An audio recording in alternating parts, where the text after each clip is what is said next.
လှလိုက်တဲ့ကလေးရဲ့မင်းရဲ့လှကတို့ရင်နဲ့ဒါဆိုင်ထိတ်တာဒီဆက်ကိုလှတခြားကြည့်တယ်လေ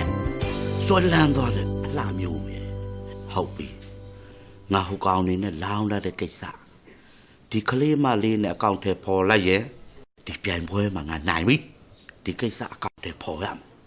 အကောင့်ထဲပေါ်ရမယ်ဆရာအဲ့ဒီပြက်အောင်မလောက်လေဒါဗျူးမဲဟုတ်အဲ့စီကျွန်တော်ဖြူပြီးပြီလေကျွန်တော်တို့ဖြူပြီးပြီဟာကောင်မင်းတို့ဖြူးလာငါမကြိုက်ဘူးငါဖြူးမယ်ငါဖြူးမယ်အဲ့ဒါဖြူးမှာမင်းတို့ဒီကွန်မလီမှာဘယ်လိုဘောစိဘယ်လိုစတိကျွန်တော်ကျွန်တော်မဟုတ်ဘူးလို့ဟောရဟိုအာစတိကဘောစိအာစတိကစတိတထေးအာစီကတထေးဟုတ်ကဲ့ဒီကွန်မလီရဲ့ပိုင်ရှင်တထေးအဲ့ဒီတော့ချုပ်ကိုယ်တိုင်ဒီမှာလာဖြေတဲ့ဝန်ထမ်းကောင်မလေးတွေကိုအင်တာဗျူးဟုတ်နော်မင်းတို့နဲ့မဆိုင်မင်းတို့အားလုံးတိတ်နေဟုတ်ကဲ့လာတယ်ကွာအာစီ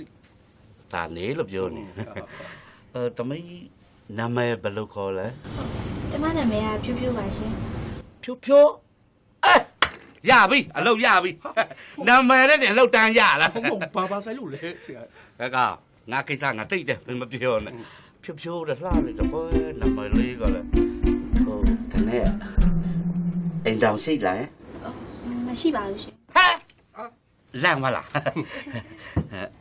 လေးလန့်တော့လေဟိုအိမ်တောင်မရှိဘူးဆိုတော့အပျော်ပေါ့အပေါ်သေးကြပြီအဲ့ဒါအလုပ်တန်းရပြီခံပြီဟုတ်လေအာစီကျွန်တော်တို့ကုမ္ပဏီနဲ့ဘာမှမသက်ဆိုင်ဘူးလေအဲ့ဒီကိစ္စဟဲ့ကောင်တက်ဆိုင်လို့ပြောနေတာဒီဟိုဘယ်နဲ့ရွှေ့သားမင်းကိုကပြုတ်စော်နန်းနေပြီမေနော်တမာရွက်ပြုတ်စော်နန်းနေပြီ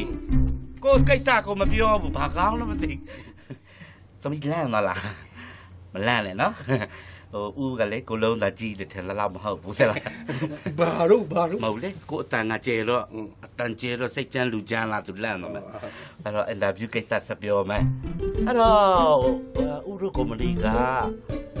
လုပ်ငန်းကြီးလုပ်တာကြောက်နဲ့ပတ်သက်တဲ့ပစ္စည်းတွေကိုလုပ်တယ်ကြောက်မြတ်ရတနာပေါ့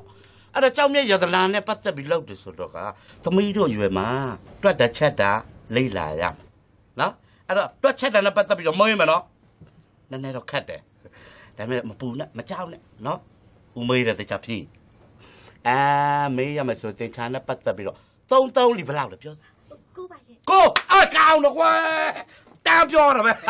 ဒါတော်ရုံမပြောနိုင်ဘူးမင်းတို့လောကောင်မျိုးမပြောနိုင်ဘူးအုံနောက်မှမရှိတာဒါအပြိုဖြစ်လို့ပြောနိုင်တာသမီး